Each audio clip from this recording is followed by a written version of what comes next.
La justice et la perception de la justice par les citoyens est fondamentale dans une république et est fondamentale aussi pour la paix sociale aussi. Aujourd'hui, quand on analyse quelques affaires et quelques détails et quelques modes de fonctionnement, on peut dire que l'expression être juge et partie prend tout son sens et est évidente. Parlons du parquet national financier.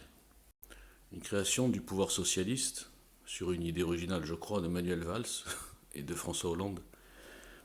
Ils se sont dotés en toute impunité, ouvertement, d'un outil à leur disposition. Un outil très efficace, puisqu'on l'a vu à l'œuvre, sur des opposants très connus. Par contre, est très discret quand les affaires concernent des gens de leur bord. Donc la nomination se fait par le président de la République, hallucinant, séparation des pouvoirs, bafouée. On a aussi dans le même esprit la HATV, la haute autorité qui, au passage, a validé la déclaration de patrimoine de M. Macron. Alors que même un enfant de 5 ans, qui sait à peu près compter, comprend qu'il est impossible de justifier, je crois, j'avais fait le calcul, quelques 4000 euros par jour de dépenses. De dépenses, ouais.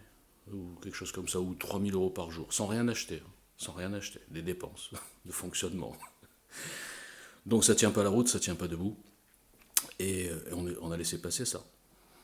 Par contre, la moindre virgule, que ce soit pour Le Pen, pour Fillon, pour n'importe quelle personne dit de droite, alors là, c'est le festival. On s'acharne. On s'acharne sur un homme qui, effectivement, il a abusé du système. Je parle de Fillon. Mais comme 50, peut-être 60% des députés, c'est le système qu'il faut revoir. Voilà, donc là, il y a quelques petits exemples qui sont effarants.